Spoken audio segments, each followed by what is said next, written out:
إلا الله لا إله إلا الله لا إله إلا الله لا إله إلا الله سبحان الله وبحمده سبحان الله العظيم أستغفر الله العظيم الذي لا إله إلا هو السلام عليكم ورحمة الله. الحي القيوم وأتوب إليه يا رحمن يا رحيم يا لطيف يا سلام يا نور يا شافي يا ودود حسبنا الله ونعم الوكيل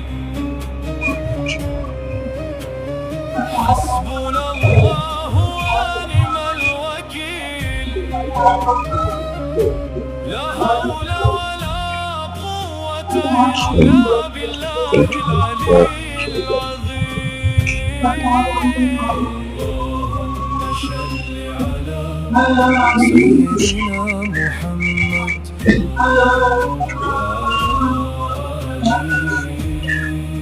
سيدنا محمد يا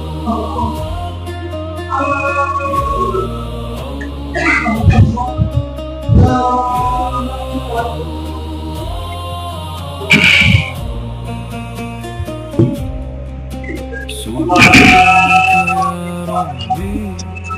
ما أضعفني دونك وما أفقرني إلى رحمتك رب اغفر لي وارحمني واهديني واجبر قلبي ونور روحي اللهم طهر قلوبنا من الحزن والضيق والخوف وانزل السكينة في قلوبنا واجعل أرواحنا مطمئنة بالذكر لا إله إلا أنت سبحانك إني كنت من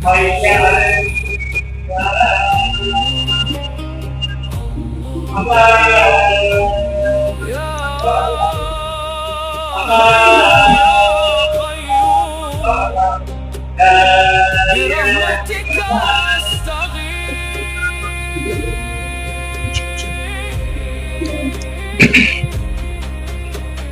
اللهم اجعل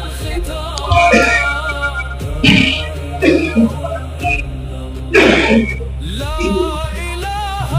إلا الله محمد رسول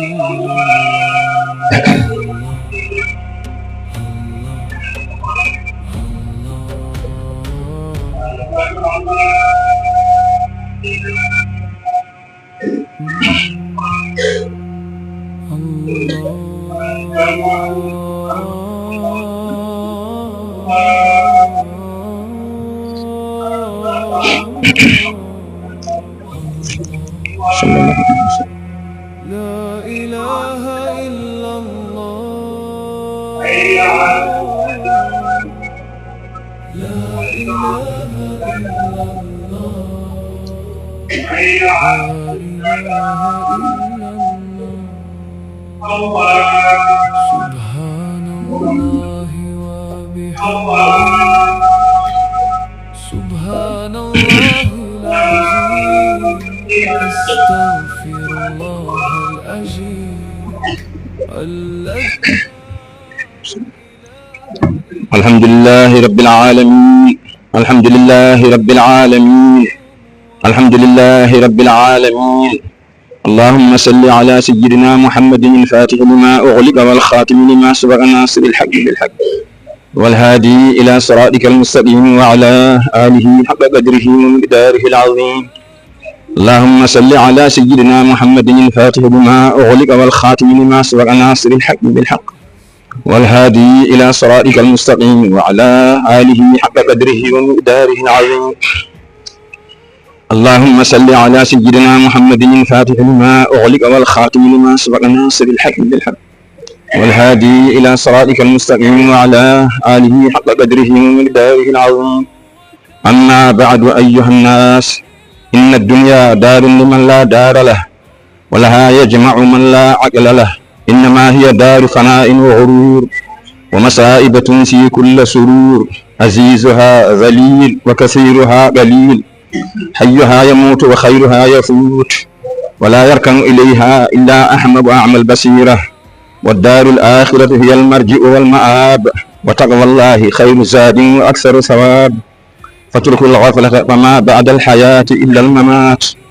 وما بعد الوجدان إلا الفوات، وما بعد القصور إلا سكن القبور. إن أحسنتم أحسنتم لأنفسكم، وإن أسأتم فلها. هو الحي لا إله إلا هو، فادعوه مخلصين له الدين. الحمد لله رب العالمين.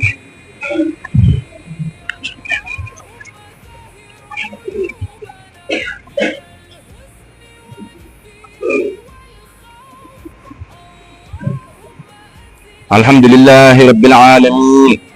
اللهم صل على سيدنا محمد الفاتح لما أغلق والخاتم لما سبق ناصر الحق بالحق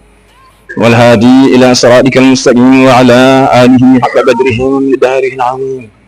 عباد الله، إن الفرح بالدنيا هو الغرور، بل الفرح بالآخرة هو السرور. وتعمير الدار الباقية أولى من تعمير الدار الفانية. وبادروا بالأعمال الصالحات، فما عند الله خير وأبقى، ولهو الدنيا أشر وأشقى. فطوبى لمن شغله عيبه عن عيوب الناس، وبكى على ذنبه وطرد عنه الوسواس. من عمل صالحا فلنفسه، ومن أساء فعليها، وما ربك بظلام للعبيد. اللهم انصر دينك وأهلك عدوك، اللهم انصر دينك وأهلك عدوك، اللهم انصر دينك وأهلك عدوك. اللهم اجعل بلادنا من خير البلاد، واجعلها آمنة مطمئنة إلى يوم التناد. اللهم اردد عنا زيغ أهل الزيغ وفساد أهل الفساد. اللهم أصلح من كان في صلاحه صلاح المسلمين، وأهلك من كان في حلاكه راحة المؤمنين. سبحان ربك رب العزة عما يصفون، وسلام على المرسلين، والحمد لله رب العالمين. يغفر الله لنا ولكم ولسائر المسلمين.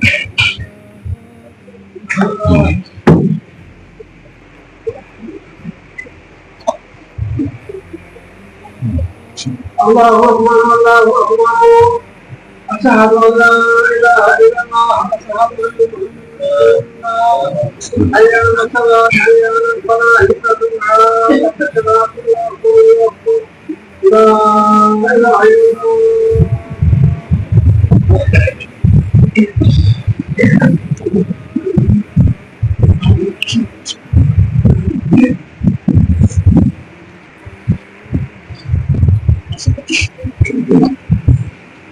الله أكبر. بسم الله الرحمن الرحيم. الحمد لله رب العالمين، الرحمن الرحيم، مالك يوم الدين. إياك نعبد وإياك نستعين، اهدنا الصراط المستقيم، صراط الذين أنعمت عليهم غير المغضوب عليهم ولا الضالين. سبح اسم ربك الأعلى الذي خلق فسوى، والذي قدر فهدى، والذي أخرج المرعى فجعله غثاء نحوه. سنقرئك فلا تنسى إلا ما شاء الله، إنه يعلم الجهر وما يخفى، ونيسرك لليسر. فذكر إن نفعت الذكر، سيذكر من يخشى، ويتجنبها الأشقى الذي يصلى النار الكبرى، ثم لا يموت فيها ولا يحيى. قد أفلح من تزكى وذكر اسم ربه فصلى. بل تؤثرون الحياة الدنيا والآخرة خير وأبقى. إن هذا لفي الصحف الأولى، صحف إبراهيم وموسى. الله أكبر.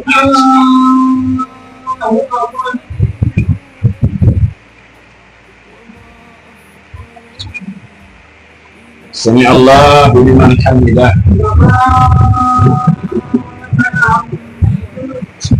الله أكبر.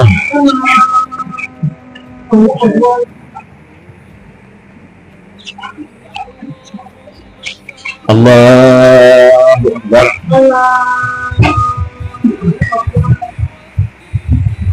الله أكبر.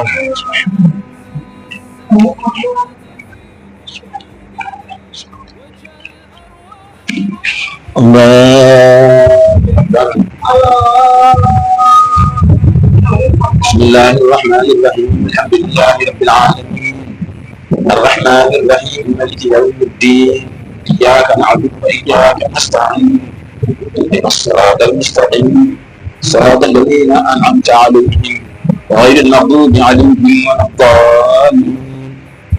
والشمس وضحاها والقمر إذا تلاها والنهر إذا جلاها والليل إذا يغشاها والسماء وما بناها والأرض وما طحاها ونفس وما سواها فألهمها فجورها وتقواها قد أفلح من زكاها وقد خاب من دساها كذبت ثمود بدعواها إذ بعث أشقاها فقال لهم رسول الله ناقة الله وسقياها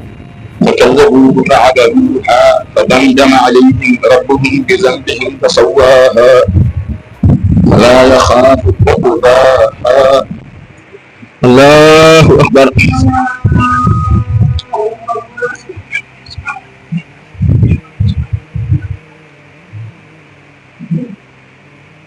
سمع الله لمن حمده.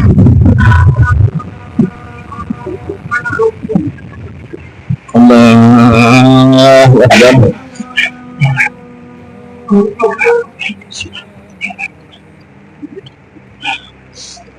الله أكبر.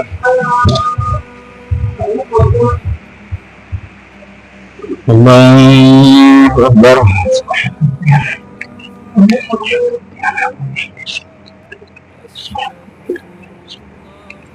الله أكبر.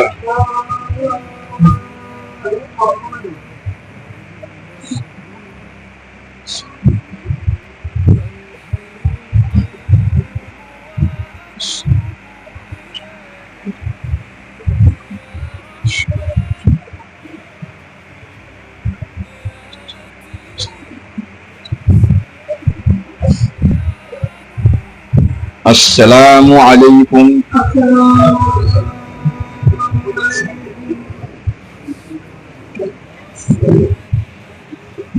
اللهم أنت السلام ومنك السلام وإليك السلام علينا السلام وعلينا السلام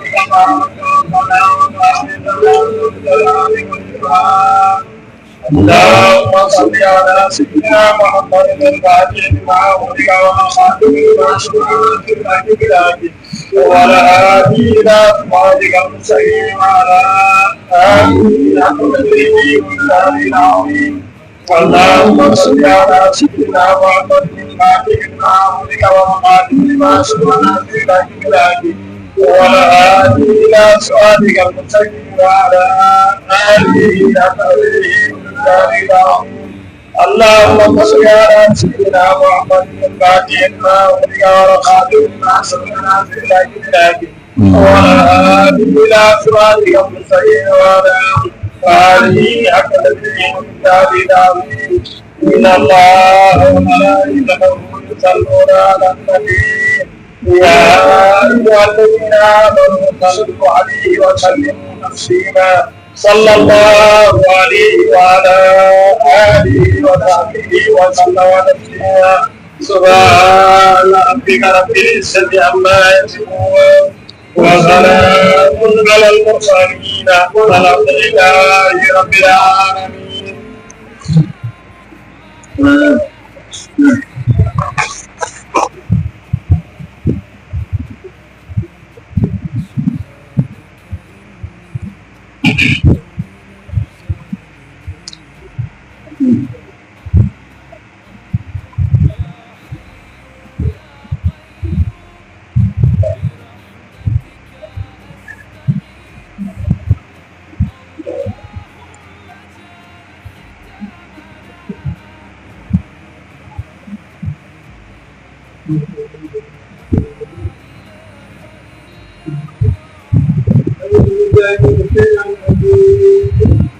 Yo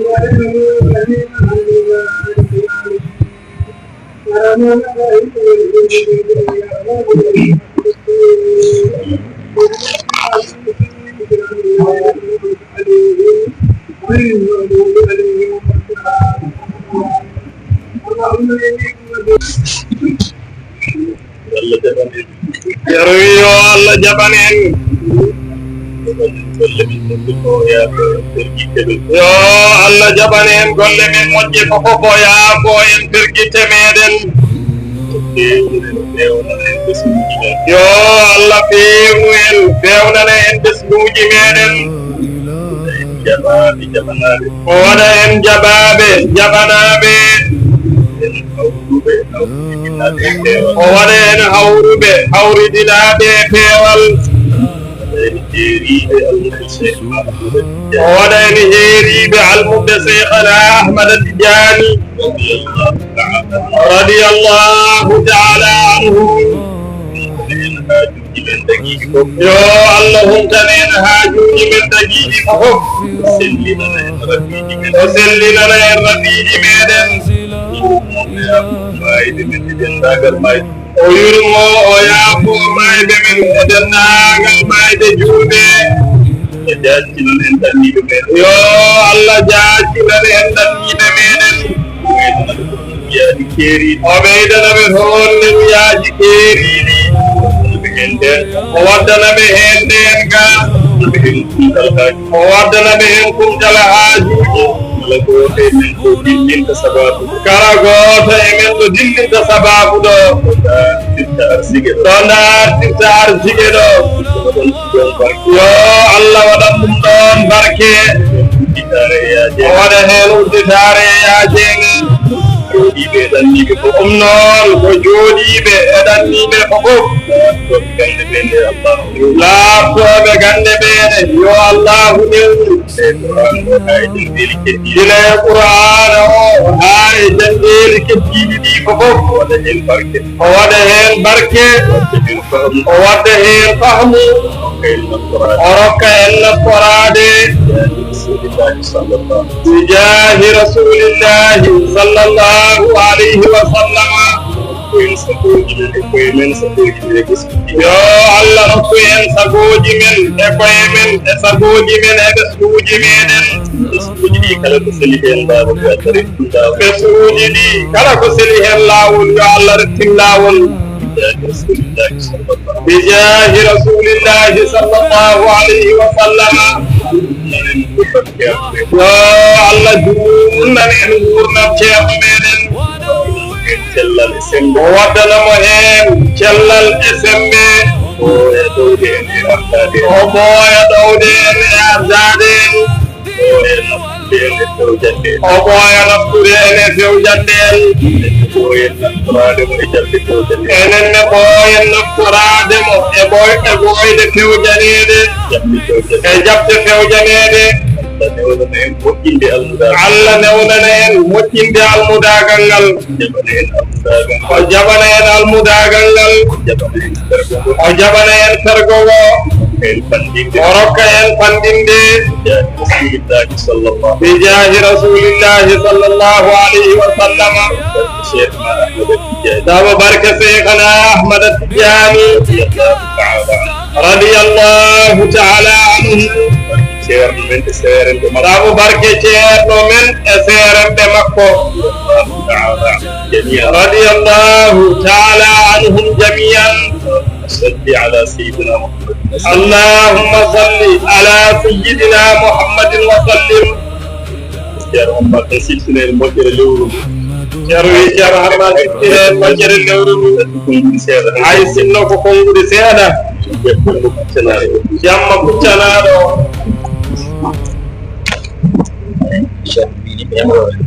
Rahmat Diallo wiino ceerno wiiri ni ko yamirore tan o wi lewru ndu ko lewru moƴƴuru no feewi l'islam o fof no woniri ni sen jii l'islam o fof no woniri ni ceerno wiirata ni l'islam ko sifa Allah tata ni l'islam ko sifa Allah sen ƴeewi ten ko ɗum ko ɓoyi to sen ƴeewi ko yii to a yetti oɗon nelaɗo sallallahu alayhi a yetti oɗo nelaɗo Allah sallallahu alayhi wa sallama nde Allah nelimo nde Allah nelimo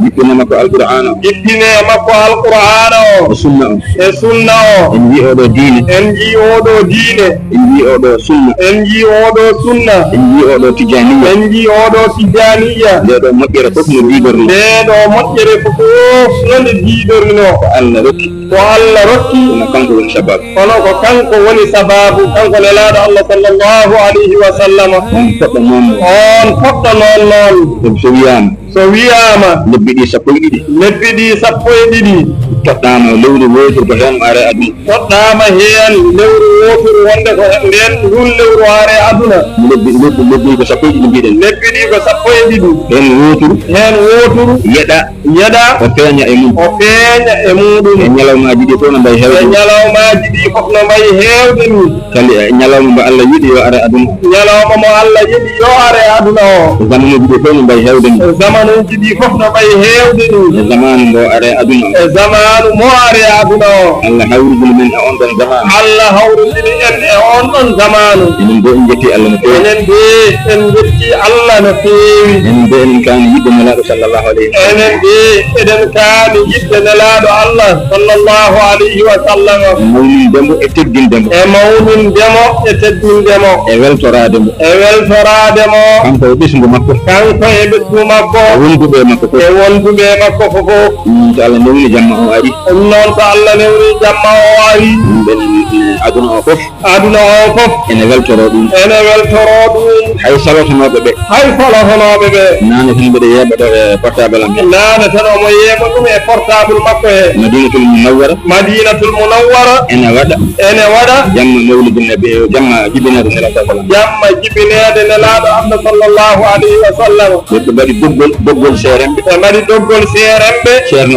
ceerno kaari ko nde toɓɓere yewtata ceerno kaari ko ndeɗo yewtata ko nde maɓɓe gon hedde jeeɗiɗo walla jeenayo goto fof ene waɗana hen toɓɓere nde fotata yewtude e jamma o ɓen mbiyano ɓen tawatno ɗum ko bida ɓen tawatno ɗum ene mbiya ko bida ko adi so tawti min ɓe tawti en enen ko hen ɓe tawi men enen ko hen ɓe tawi en caloɗen ɓe datto en no ceerno wowniri en ni ñande hen ko weltorademo ko maddu so maddu hunnabi mbawɗen wadde mantudemo e yettudemo ko salatul fatihi dañƴen wadde so qur'ana janga en mbaaje ene ciftine hol nelaɗo Allah sallallahu alayhi wa sallam sabi kanko nelaɗo sallallahu alayhi wa sallam Allah haalanimo nelaɓe Allah ɓe fof nelaɓe Allah ɓe fof to suratul an'am hawa yetti ulaika alladhina hada Allahu fabihudahu muqtadih ɓeɗo goni ɓeɓe kalanmami ɓe o wi ɓeɗo woni ɓeɓe o haalaniɓe ɓe annabaɓe limtaɓe maɓe gon 12 annabaɓe limtaɓe ɓe maɓe gon 17 ɓeɗo o wi ɓeɗo goni ɓe Allah feewni o wi ɓeɗo woni ɓe Allah feewni peewal maɓɓe ngal ɓe joginogal ñemtinɓe royɓe wona kanko waɗanama o waɗanama mawlidin nabi kanko waɗanama ɗum kanko mawlidin nabi kanko nelaɗo Allah sallallahu alayhi wa sallam haltanama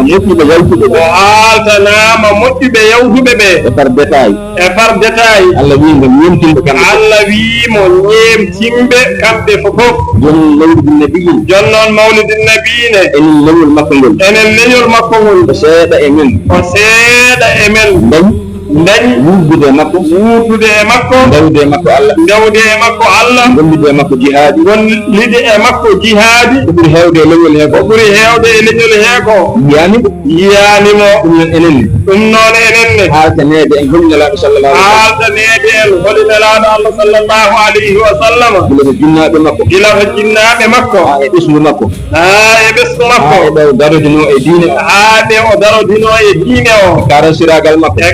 siragal makko jambaragal makko e jambaragal makko e wondemo neɗɗo kersowo e wondemo neɗɗo kersowo tedduɗo jiɗɗo julɓe jiɗanɗo julɓe kaltan nden ɗum kaltane ɗen ɗum e nder ɗiɗo jammaji jammaji tedduɗi enenne kadi ganden mo mbawen ñemtindemo no Allah wiruno haali annabaɓe ɓe o hawrani haali golle mumen moƴƴe o wi mo ñemtinde enenne ko ɗum tan woni ko gonɗen ɗo e wadde ko nande ceerno men ceerno Amadou Bachir oɗo ko nande ceerno men ceerno Bachir Thiam en jigila lewru ndu dari omo hen ko yimɓeɓe gandinte holinelaɗo Allah sallallahu alayhi wa sallam so tawi neɗɗo wi ɗum ko bida ko kanko woni bida ay kamɓe wiyannoɓe noon ɓe ɓe dartini ɓe kirsama ɓe cokama e kasoji ɓeɗa natini ɗum nder ɓeɗa natini ɗemɗe mumen ene deƴƴi hanti enen ko haɗi en wadde mawlidin nabi ndeke ɗum wona bida ko kamɓe gonno bida on bida noon Allah itti ɗum ɗum min eɗen ñaagui Allah ɗum noon eɗen ñaagui Allah tawni en jamma o yo Allah tawno en jamma o enen e ceerno men e julɓe fofof ko mbawi tawede rokkul islam yo Allah rokkul islam wiyama l'islam noon ko yimɓe l'islam ɓe Allah ɓeydanɓe teddugal yo Allah ɓeydanɓe teddugal e hurum e polgu e dow hefereɓe e dow añɓe l'islam Allah rokka en kawral Allah jabano en duwawuji seeremɓe men duwanto en ɗi non kullu amin wa antum bi khayr yo Allah tawnin o sahamu yo Allah tawnen o sahamu eɗen ɓeydi en ustaki assalamu aleykum wa rahmatullah jamma o talata jofde alarba so Allah jaɓi men wonata jamma o inchallahu taala mi wawi ɓeydu ɗum asa ɗo noon ɗo kay moƴƴi ala ko ɓeydane ɗon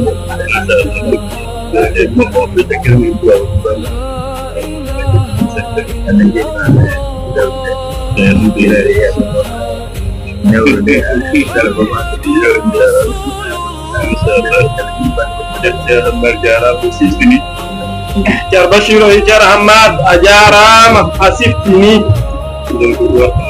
ɗum woni ko jortono e maɗa alhamdulillahi rabbil alamina julɓe ɓe fofof beltima yo Allah yoɓe moƴƴere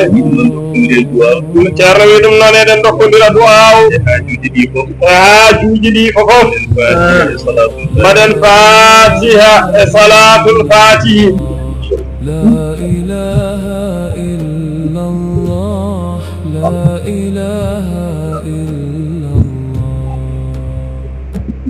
سبحان الله وبحمده سبحان الله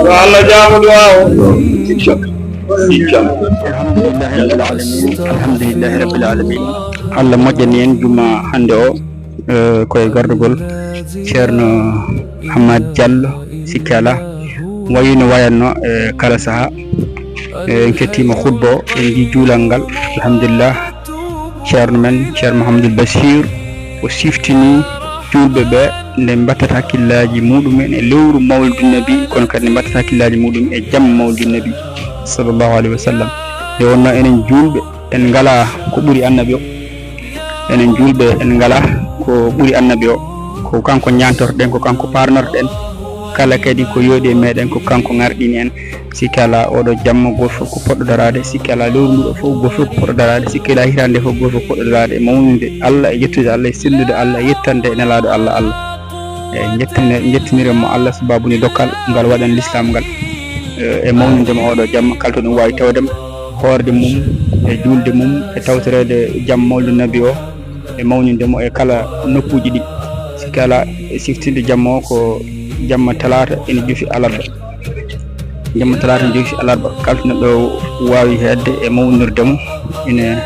taɓɓa e muɗum ko ɗum woni ko waɗɗi julɗo o mawnirdemo so banggue wadde salatul fatiha to banggue janggude alqur'anil karim to banggue moƴƴodirde e jokkodirde enɗam wurtinde enɗam e oɗo jamma wurtinde enɗam e oɗo ñalawma kono kadi wurtinde enɗam nduɗo lewru julɗo toon foof foti ko wurtinde enɗam kono kadi ina ɓuuri moƴƴude wurtinde enɗam e oɗo jamma jibinede sallllahu alayhi wa sallam mo ganduɗa kañum woni ngarɗinɗo l'islam kono mbirɗonima qur'ana jippe e muɗum saabu teskade en kalino Allah subhanahu wa ta'ala elle ko teddinatɗo ko o wi law anzalna hadha alquran ala jabalin la ra'aytu khassan mutasadda min khashyati llah sinno de qur'an jippinoma e kaaje ma yiɗi peccito ma yiɗi kela non sababu teddidde men ɗo jippinde men laade Allah sallallahu alayhi wa sallam oɗo nelaɗo noon ko oɗo jamma yino aduna on jamma eɗen mawniɗum e banggueji kala e jettirɗum alhamdulillahi rabbil alamin Allah junde gurnam ceermen o ɓooya ardade ndewe hen yo Allah jaɓanen golle men moƴƴi yaafo e dendagal berguel assalamu aleykum wa rahmatullahi taala wa barakatuh